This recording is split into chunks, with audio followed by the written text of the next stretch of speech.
Donc bonjour Stéphane Hamel, je suis très content de t'accueillir. Comment vas-tu? Ça va très bien, merci Julien. Ça me fait plaisir de participer à ton podcast. C'est une très belle initiative. Merci beaucoup d'avoir répondu présent à ce petit événement qu'on a fait ensemble. J'ai vu dans ta description que tu étais un amateur de blocs Lego, ça m'a plu. Oui, oui, effectivement. C'est drôle parce que je pose souvent la question quand je fais des conférences, je demande qui a joué avec des blocs Lego. Puis le monde qui sont dans le domaine du data, souvent, je ne sais pas si c'est un hasard, là, mais la majorité du monde ont joué avec des blocs Lego quand ils étaient jeunes. Ok, bah écoute, c'est mon cas, donc c'est cool. J'adore ça. On va parler aujourd'hui donc on va pas parler de blocs Lego, hein, on va parler de données, d'analytics, Mhm, de comment utiliser la donnée aujourd'hui, la data, pour notamment les PME. Et j'ai une première question pour toi. mhm. Alors, qu'est-ce que, selon toi, qu'est-ce qu'une PME axée sur les données aujourd'hui? C'est une question intéressante parce que les PME, évidemment, par définition, que ce soit une PME ou une grande entreprise, dans le fond, on est tout le temps contraint par les ressources qu'on a. On est contraint par les budgets, on est contraint par spécialement avec la pénurie de ressources actuellement, on est contraint par notre capacité à avoir les bonnes ressources pour faire le travail. Donc, budget, ressources, le temps, des Ouais. choses comme ça. Donc, les PME doivent être, à mon avis, axées prioritairement sur la création de valeur, peu importe le produit qu'ils font, le service, ces choses-là, orienté client, des choses comme ça. Fait que je vois les données comme étant un élément qui vient faciliter les choses, qui vient donner un éclairage sur qu'est-ce qu'on fait. C'est pas une fin en soi. C'est un petit peu une tendance que je vois dans le marché où est-ce que on entend parler tellement de big data, puis de machine learning, d'intelligence artificielle, de plein de choses que c'est un peu comme le nouvel, le précieux comme dans le Seigneur des Anneaux. Là. On imagine que si on a finalement, si on pouvait avoir la bonne donnée, un miracle se produirait, et on serait tellement extraordinaire. Alors que dans les PME, généralement, c'est pas ce qui se passe. Il faut vraiment voir à quel degré on peut utiliser ces données-là. En premier, les collecter, ces données-là, ça demande un Mhm. effort de les collecter, ça demande un effort de les comprendre, mais ensuite, à quel degré on peut les utiliser, les exploiter, ces données-là. J'ai travaillé énormément sur le concept de maturité analytique, donc de voir quelles sont notre capacité en tant qu'individu ou entreprise à exploiter ces données-là. Pour les PME, comme pour les grandes entreprises, c'est beaucoup une question de maturité analytique. Qu'est-ce qu'on est capable d'exploiter à l'ampleur de nos moyens? C'est un petit peu une prémisse là, pour j'imagine, les prochaines questions. Ok. Et donc ça peut être compliqué au départ de savoir justement quelles sont les données que l'on doit collecter. Oui, bien en fait, quand on regarde dans les PME, en fait, on est déjà inondé de données. On a des données Mhm. sur nos ventes, on a des données sur notre inventaire, par exemple, on a des données qui viennent des données financières, des données qui viennent de pleines sources.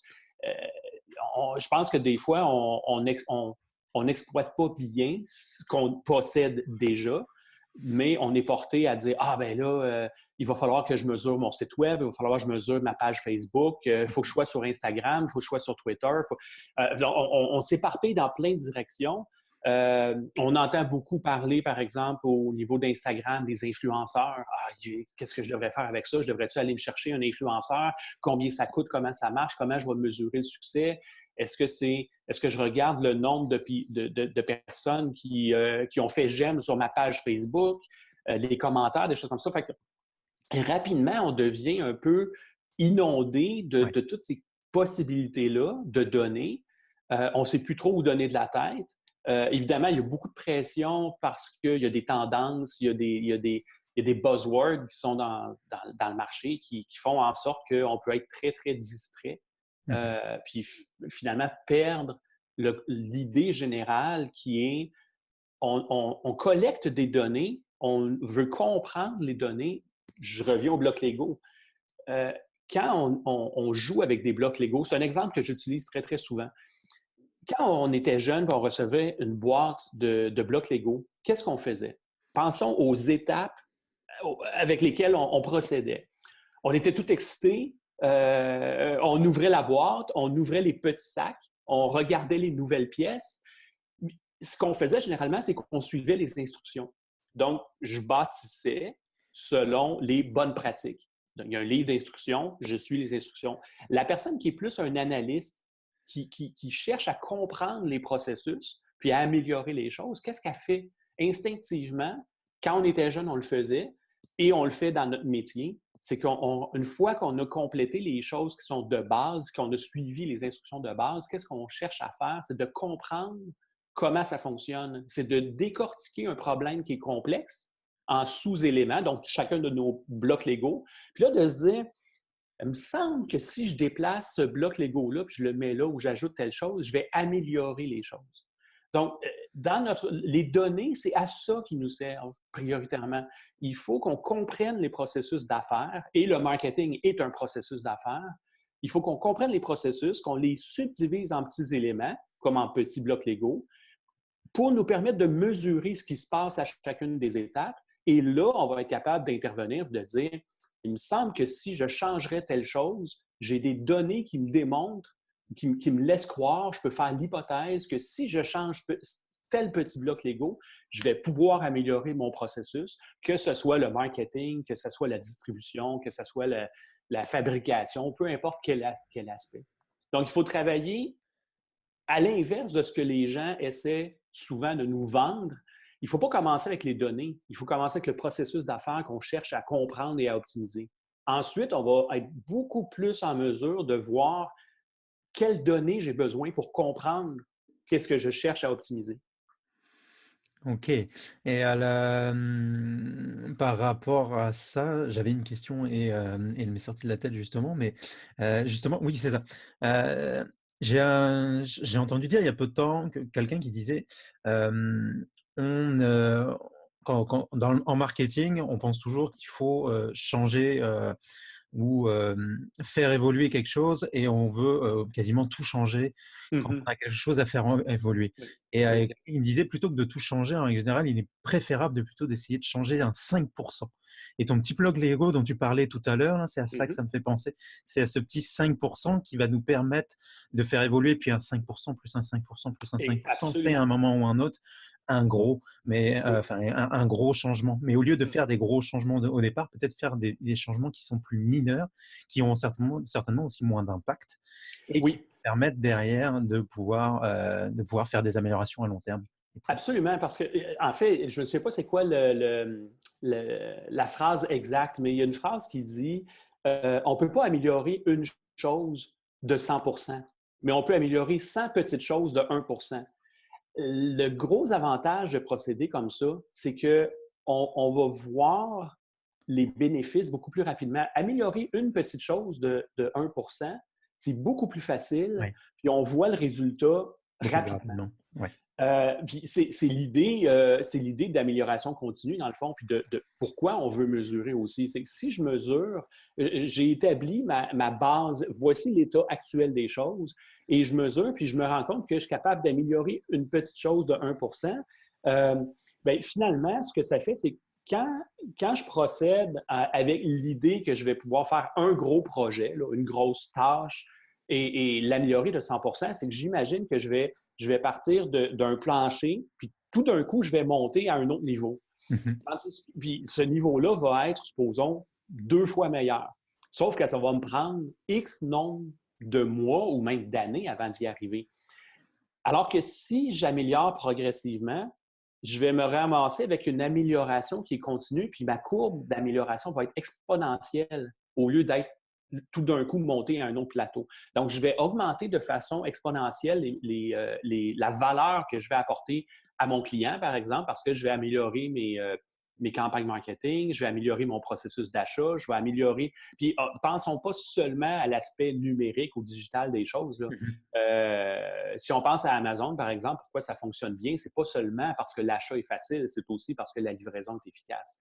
La livraison se fait dans un monde physique, mais il y a plein d'éléments qui sont numériques ou digitaux là, qui gravitent alentour de ça. C'est l'ensemble de l'expérience client qui est importante. Puis encore là, bien, les données qui proviennent de mon site web ou qui proviennent de mon système d'entreprise, ça a peu d'importance parce que, encore là, ce que je cherche à comprendre, c'est quoi le processus, comment je peux le subdiviser et comment je vais pouvoir améliorer chacun des petits blocs progressivement, peut-être de 1% à la fois, mais au moins, il va y avoir du progrès. Est-ce que selon toi, il y a des petits blocs qu'il faut privilégier par rapport à d'autres? Tu parles d'achat, approvisionnement, marketing Mhm, ou autre. mhm. Est-ce qu'il y a des choses, bon, bien entendu, ça va dépendre en fonction des entreprises, je me doute, mais est-ce que, avec l'expérience que toi tu peux avoir sur le terrain, est-ce qu'il y a des petits blocs qui sont assez communs parmi toutes ces PME et Oui, que tu vois et que, oui. sur lesquels tu pourrais nous dire quelques Euh, mots aujourd'hui? J'ai travaillé avec un gestionnaire qui, le matin en arrivant, ou à toutes les occasions qu'il y avait, nous disait Make it easy to do business with. Euh, Rendre les choses faciles pour notre client, notre utilisateur. Puis ça fait des années de ça, puis ça m'est tout le temps resté à l'arrière de la tête. Là. Quand je rencontre des gestionnaires, là, souvent, euh, je vais faire exprès pour un peu les Challenger un peu? challenger. Ouais. Euh, je vais demander, bon, êtes-vous ce qu'on appelle orienté client ou customer centric en anglais? Ah oui, oui, on est vraiment, nous autres, les clients, c'est super important. Tu sais, ça paraît bien dans les phrases marketing, dans les missions d'entreprise. Là. Ah oui, oui, les clients, c'est super important. Ah oui, OK, bon, c'est bon pour vous autres. Êtes-vous orienté données? Êtes-vous data-driven? Ah oui, oui, nous autres, les données, ah oui, on a plein de données, on exploite bien ça. On a encore des choses à faire, mais ça va bien. Ah, super! Prochaine question, c'est donnez-moi un exemple concret qui m'indique que vous êtes orienté client et que vous exploitez bien les données. Et là, c'est généralement le silence total. Parce que c'est, évidemment, on veut pas se faire dire qu'on n'est pas orienté client ou qu'on n'est pas orienté données parce que c'est pas très tendance, hein? C'est pas très à la mode. Ouais. Euh, mais tout ce qu'on peut faire, s'il y a un endroit où on doit commencer, c'est tout le temps de se mettre dans la peau de nos clients. Tout le temps. Il n'y a pas d'autre option que ça. Évidemment, en tant qu'entreprise, à un moment donné, il faut balancer les choses. Je ne peux pas juste satisfaire tout le temps mes clients parce que les clients, ce qu'ils vont demander, c'est le meilleur produit du monde au plus faible coût, puis l'avoir en claquant les doigts. Ça ne marche pas comme ça. Sauf que si à un moment donné, j'ai à pondérer les choses, il faut tout le temps que j'ai des façons d'impressionner positivement mon client. Puis des fois, c'est juste des petites affaires, mais peut-être que je vais devoir sacrifier un élément à l'interne qui paraît un peu moins par rapport au client pour pouvoir justement impressionner ce client-là, rendre l'expérience très, très positive. Ah, OK. Et si on parlait justement, donc là, on a vu, comme tu le dis, c'est notamment l'aspect client qu'il faut certainement privilégier et avoir ce focus en premier lieu là-dedans.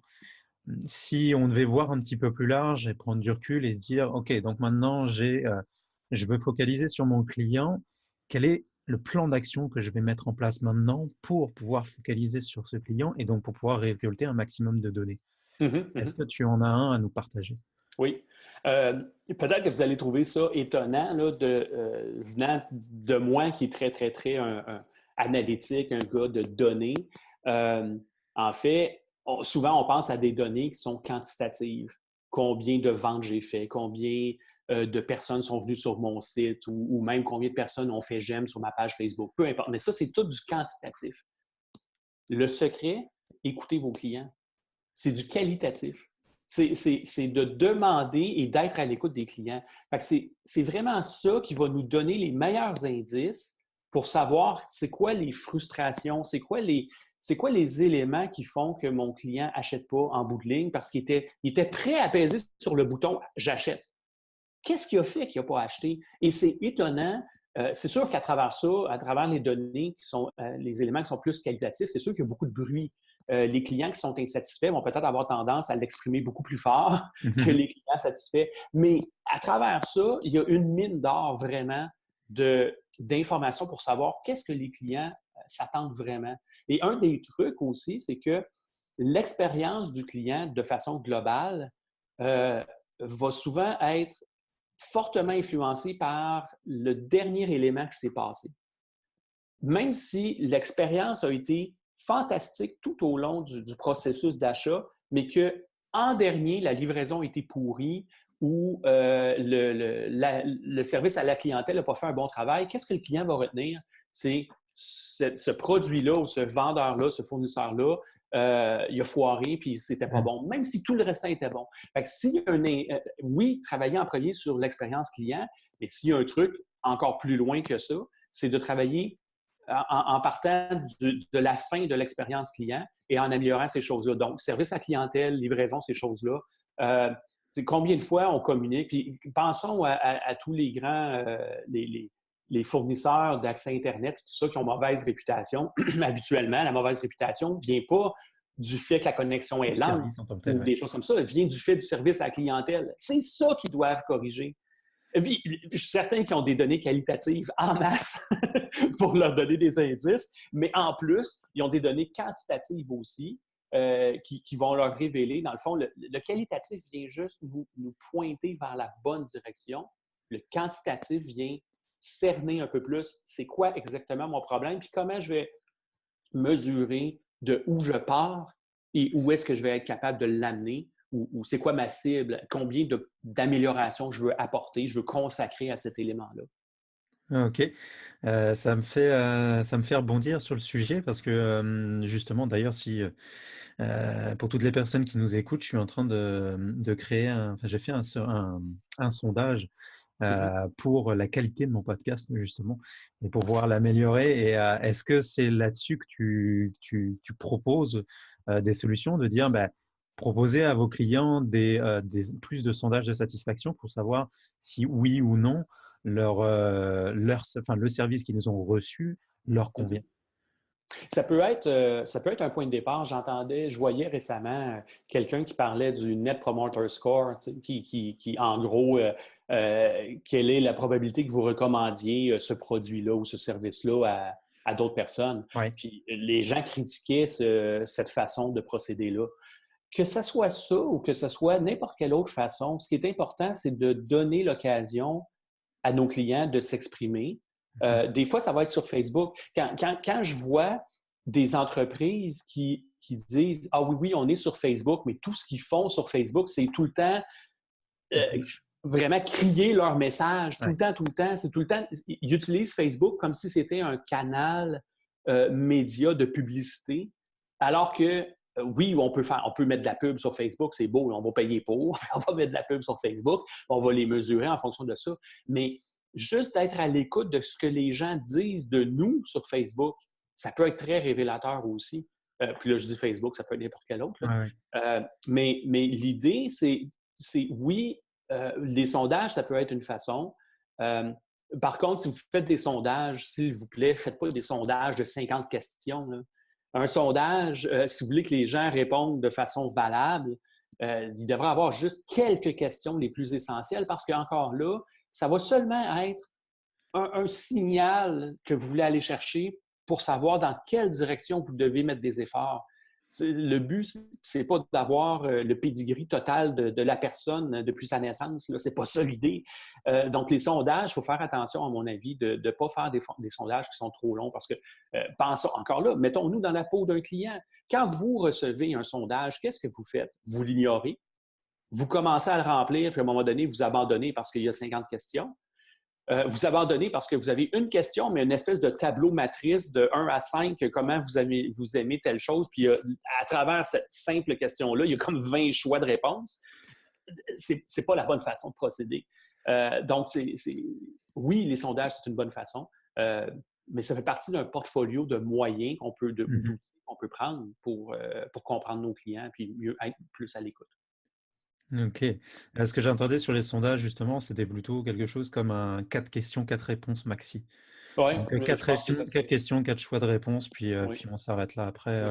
Après l'important, et d'ailleurs c'était ma prochaine question, mais l'important c'est peut-être derrière aussi de changer les questions au fur et à mesure du temps et d'en Mhm. apprendre encore un petit peu plus sur le Oui. client.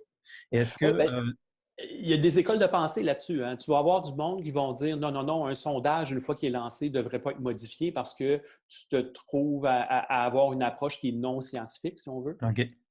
L'autre côté qui est très pratico-pratique, c'est justement de dire, ben une fois que je sais pas ce que je sais pas.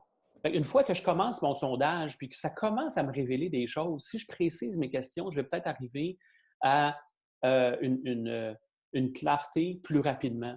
Puis ça, en analyse, c'est le concept des 5 pourquoi. En anglais, on dit les Mhm. 5 whys. Mhm.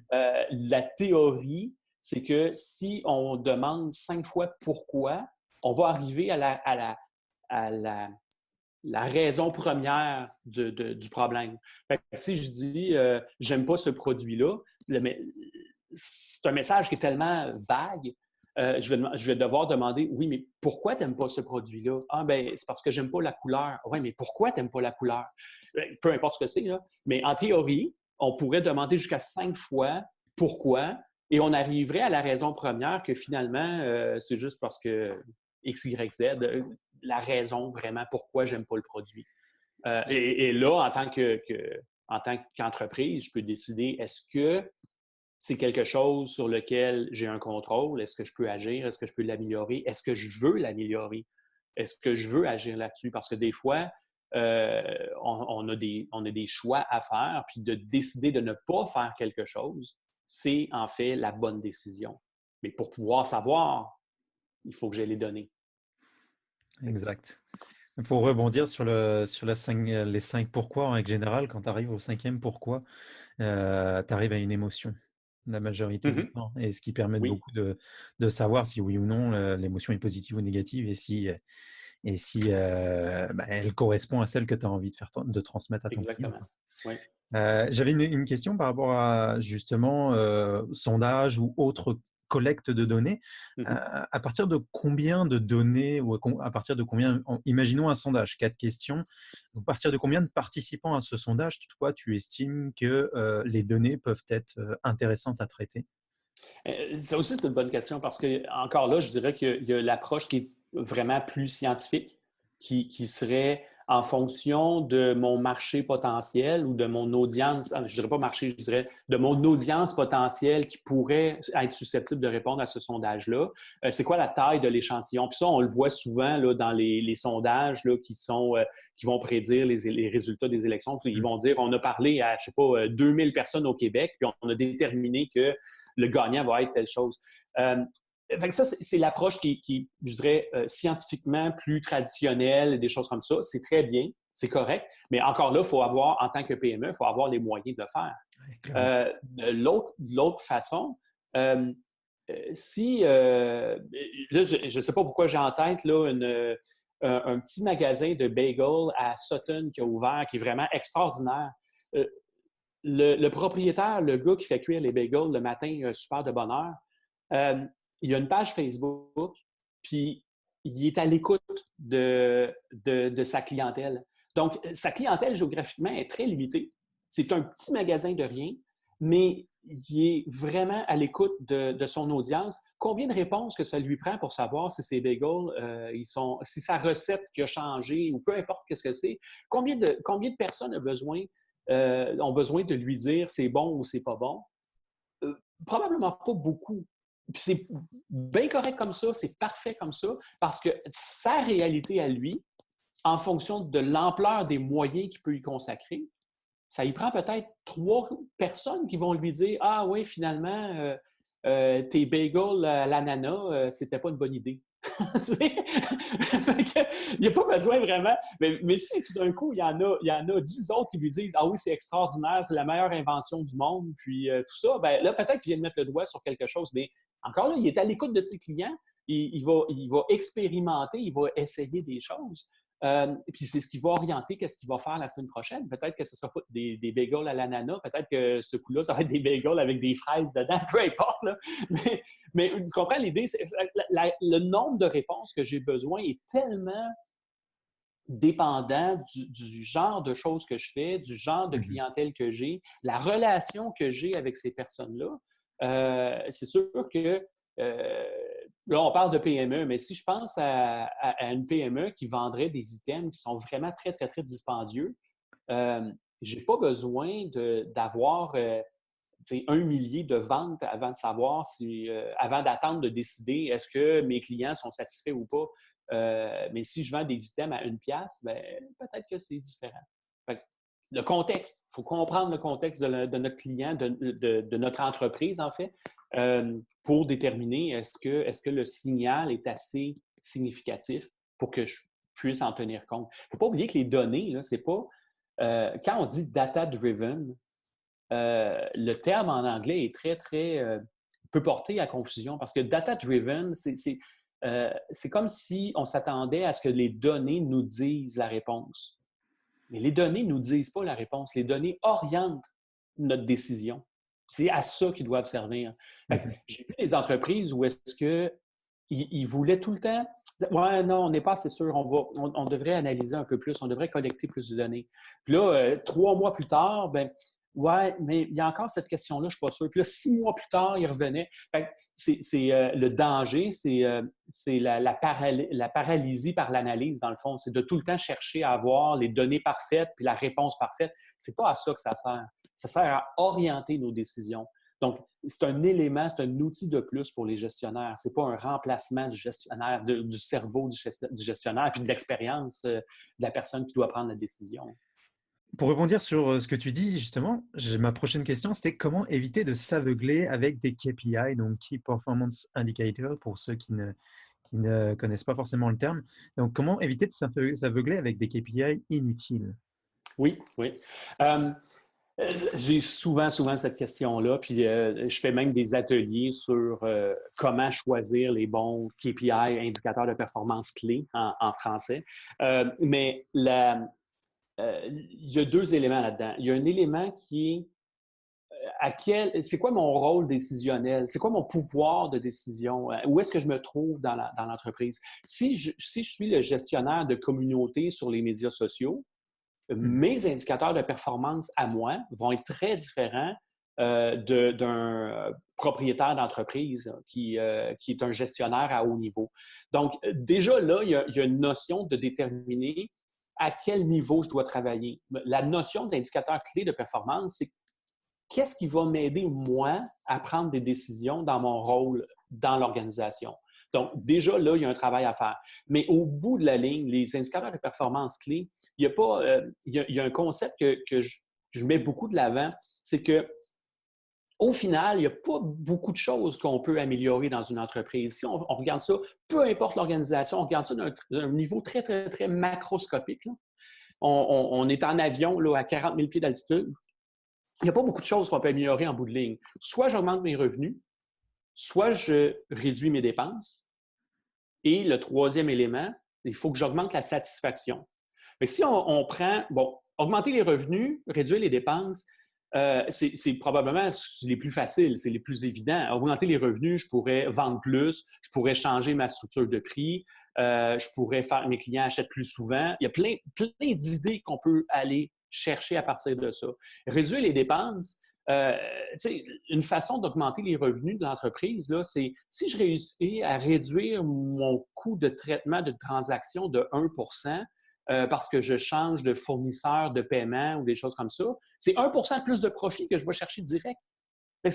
On parlait du 1 tantôt. C'en est un exemple, ça. Alors qu'on dépense des fortunes à faire des campagnes marketing pour amener du monde sur nos sites et ainsi de suite, mais on a un 1 qui est peut-être là, sauf que quel est mon degré de contrôle là-dessus? Tout dépend. Fait, augmenter les revenus, réduire les dépenses. Le troisième, à mon avis, qui est peut-être le plus intéressant, c'est là qu'on a le plus de latitude et de possibilités, c'est augmenter la satisfaction. Et on va penser à augmenter la satisfaction de nos clients, évidemment, mais il faut l'étendre à augmenter la satisfaction de nos employés, surtout avec la difficulté de retenir puis d'aller chercher des bons employés. Il faut que mes employés soient satisfaits. Sinon, je n'ai pas d'avenir en tant qu'entreprise.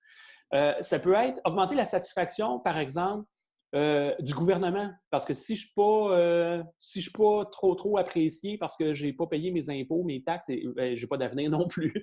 Ça peut être la satisfaction des investisseurs. Ça peut être la satisfaction même de la population en général parce que je dois être un bon citoyen corporatif avec l'environnement, avec tous ces aspects-là. Je dois savoir gérer les crises. Donc, quand on parle de satisfaction, oui, client, mais étendons ça un peu plus.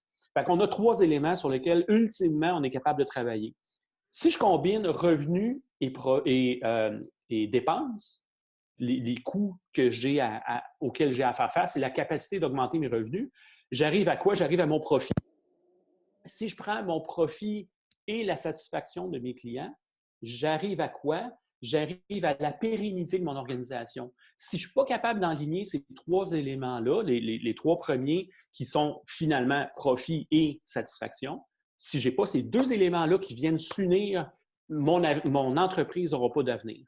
Donc, quand je pense à qu'est-ce que je peux optimiser, qu'est-ce que je peux améliorer, il faut que je sois capable de rattacher ça à un des 3 éléments ultimes. Si je ne suis pas capable de tracer le chemin entre les deux, ça veut dire que ce n'est pas la bonne affaire sur laquelle travailler, ça veut dire que je ne mesure pas la bonne chose.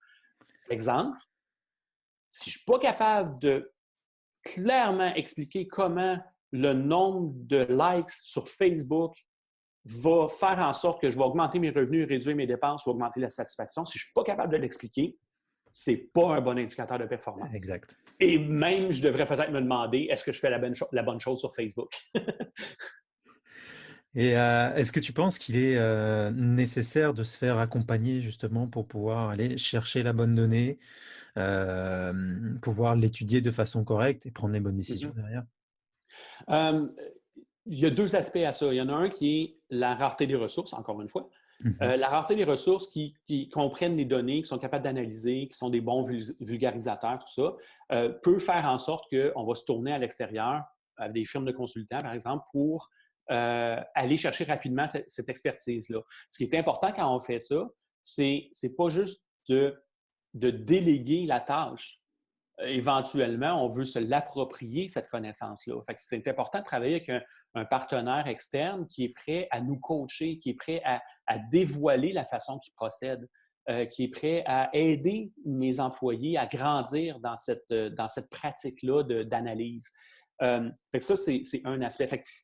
Est-ce qu'on fait affaire à une ressource externe simplement parce qu'on veut se débarrasser de cette tâche-là, la donner à quelqu'un d'autre, mais on ne veut pas savoir les détails? Ça, c'est une chose.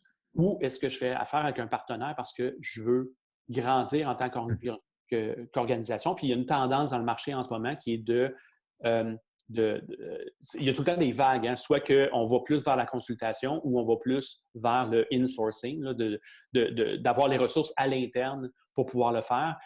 Je vois une tendance en ce moment pour un retour vers des ressources qui vont travailler à l'interne. Parce que il y a 3 éléments sur lesquels on peut travailler en tant que connaissance ou expertise dans ce domaine-là. Le premier, au sommet, c'est vraiment la connaissance de la business. Puis ça, en tant que PME, les propriétaires, les gens qui travaillent là, vous avez la connaissance de votre business. Il n'y a personne d'autre qui pourra remplacer ça. L'autre élément du triangle, c'est vraiment tout ce qui rend possible les choses. C'est quelqu'un qui connaît comment ça marche Facebook, comment ça marche les publicités sur tel et tel réseau, comment je fais pour collecter les données. C'est tout de rendre les choses possibles. Ça prend du monde qui comprend comment développer des sites web, qui comprend comment faire un processus d'achat. Ça, c'est la mécanique, c'est la technologie est là. Nos gens de data science, qui est très à la mode, souvent vont travailler dans cet aspect-là parce qu'ils savent comment transformer les données, comment les collecter, des choses comme ça. L'autre point de mon triangle, c'est vraiment la partie analyse. Une fois que j'ai ces données-là, ça me prend quelqu'un qui est capable de comprendre les problèmes, qui est capable de décortiquer un problème complexe en sous-éléments, encore là, mes blocs Lego, d'utiliser des méthodes d'analyse qui sont appropriées et de communiquer ça à mes gestionnaires, à mes gens business, parce que c'est eux, ultimement, qui vont prendre les décisions. C'est eux qui comprennent la business. Je n'ai pas le choix d'avoir de l'expertise dans ces 3 axes-là. Maintenant, quand je fais appel à quelqu'un de l'externe, je peux faire appel à quelqu'un de l'externe pour la partie vraiment mécanique des choses, collecte des données, les stocker quelque part, faire du sens de ça. Je peux faire affaire avec une agence qui va m'aider à comprendre ces données-là, puis souvent, qui ont une certaine expertise, supposons, dans mon domaine d'affaires, et ils comprennent, je ne sais pas, l'industrie automobile ou ils comprennent Mhm. l'industrie pharmaceutique ou les finances ou des choses comme ça. Donc, ils ont quand même une expertise qui vont pouvoir m'accompagner là-dedans, mais ultimement, ma décision d'un point de vue business, c'est moi qui vais la prendre en tant que gestionnaire. Ok.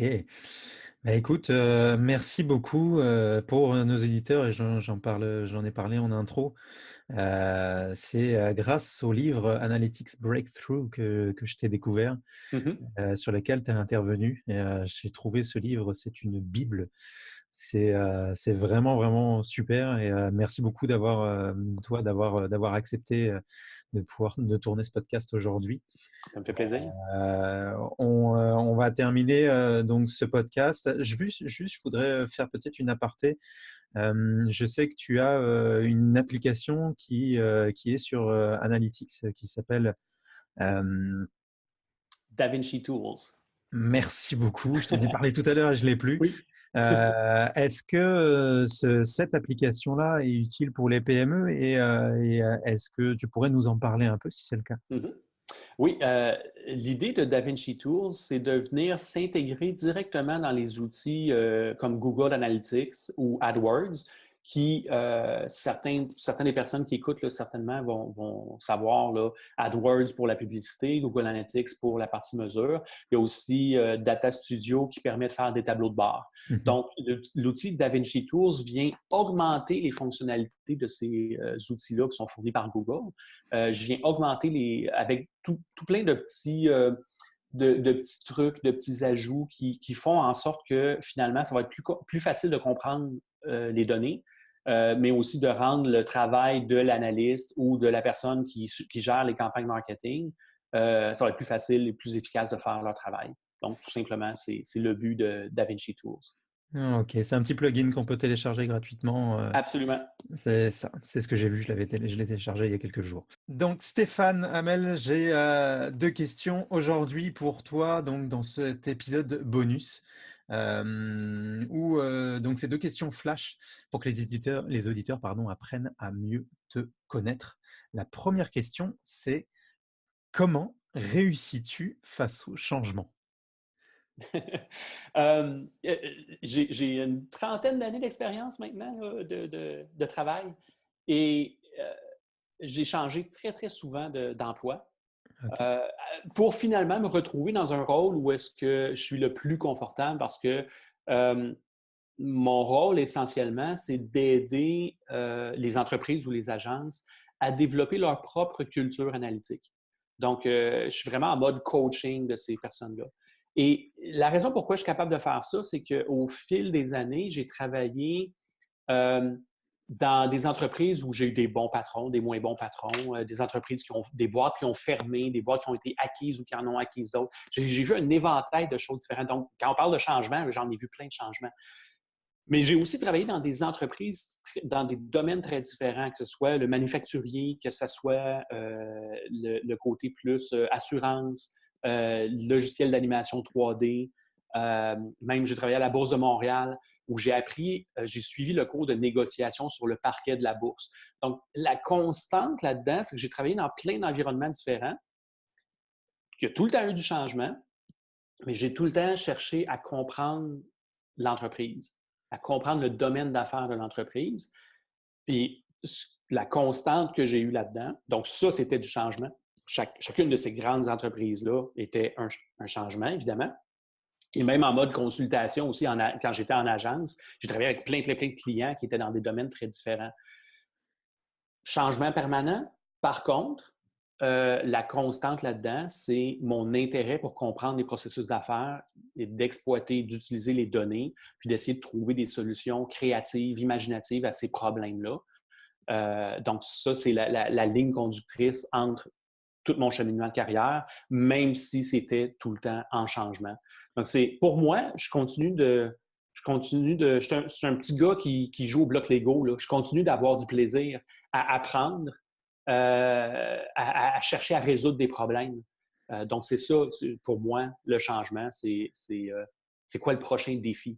C'est quoi la prochaine chose que je peux attaquer pour essayer de comprendre comment ça marche puis de trouver des bonnes solutions? Est-ce que tu as quelque chose à nous dire là-dessus sur le prochain défi que tu as? Ben, mon défi actuellement, puis je m'appuie sur l'expérience que j'ai eue de d'autres projets que j'ai fait, c'est de lancer ma propre, de lancer un nouvel outil que je mets en marché, que j'ai une croissance dans le nombre de personnes qui l'utilisent, une belle croissance de ce côté-là. Mais évidemment, il y a des défis aussi. Donc, je me lève le matin, je me dis, bon, aujourd'hui, c'est quoi, quel problème je vais résoudre? Euh, tout le temps dans l'idée comment je peux rendre la vie plus facile à mes utilisateurs. En ce moment, cet outil-là est gratuit. Ben, je dois penser, OK, j'ai un beau petit défi en avant de moi. Comment je vais pouvoir monétiser? Parce que je dois vivre aussi, là. Comment je vais pouvoir faire de l'argent avec ça? Vraiment, l'intérêt, c'est d'essayer de rendre la vie plus facile à mes utilisateurs. Donc, je me mets tout le temps dans le mode qu'est-ce que je peux faire pour améliorer leur vie à eux autres dans leur rôle d'analyste et de personne de marketing. Et à date, je dirais, ça va bien. En tout cas, je m'amuse. Je pense que c'est un autre élément aussi. Il faut aimer ce qu'on fait, il faut avoir du plaisir, il faut avoir des défis qu'on aime attaquer. Puis, une fois que le défi est passé, on passe à d'autres choses. Cet outil, si j'ai bien compris, c'est le DaVinci Tools, c'est ça? Oui, exactement, c'est ça.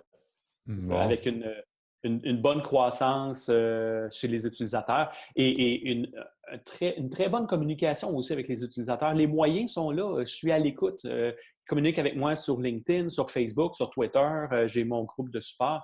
Mes utilisateurs me donnent les idées d'amélioration ou des nouvelles fonctionnalités qu'ils aimeraient voir.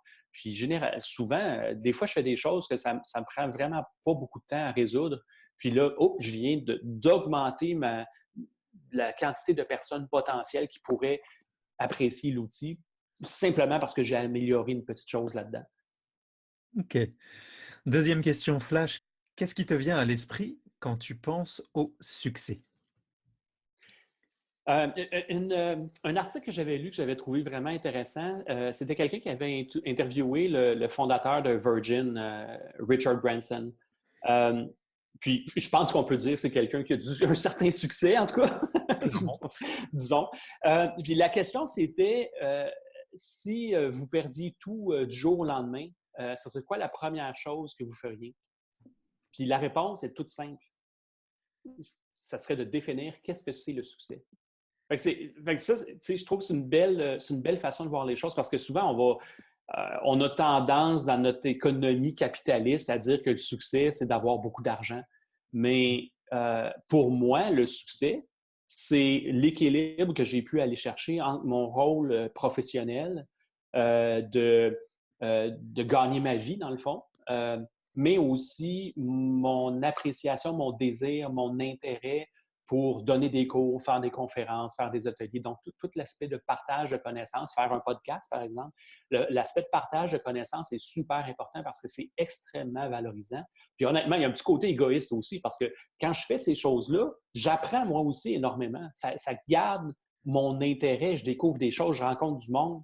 Fait que pour moi, le succès, c'est pas une question d'argent. C'est, oui, une question d'argent parce que, bon, il faut qu'on paie, qu'on soit capable de payer le pain et le lait qu'on a besoin. Euh, mais au-delà de ça, c'est de trouver une valorisation, un intérêt dans le partage des connaissances. Puis c'est l'équilibre entre l'aspect euh, personnel puis l'aspect professionnel. Fait que moi, vous voyez en arrière, si vous avez le vidéo, je travaille de la maison dans un environnement qui est super intéressant dans le bois avec les chevreuils qui viennent me voir par la fenêtre. Donc, cet aspect-là, pour moi, c'est super important. Ça fait partie de ce que je définis comme mon succès à moi, c'est de pouvoir faire ce genre de choses-là. Mm-hmm. Donc, bah, écoute, merci beaucoup, Stéphane. Je te laisse le mot de la fin. Bien, merci, c'est toujours un plaisir. Je pense une des clés des podcasts, que ce soit podcast ou je participe beaucoup à des conférences, des choses comme ça, c'est de partager les connaissances, c'est d'être ouvert à apprendre tout le temps. Donc, vraiment, n'hésitez pas. Vous pouvez communiquer avec moi aussi, là, il n'y a aucun problème. Euh, Vraiment d'être ouvert, de toujours expérimenter. de continuer à jouer avec nos blocs Lego, sauf que nos blocs Lego, ben maintenant, c'est d'autres choses. Mais il faut avoir du plaisir dans ce qu'on fait. Donc, c'est mon mot de la fin. Je mettrai toutes tes informations, enfin les informations te concernant sur le post de blog, l'article de blog, pardon. Donc, merci beaucoup à toi, Stéphane. À très bientôt. Merci beaucoup à toi. Ça a été un plaisir. Merci.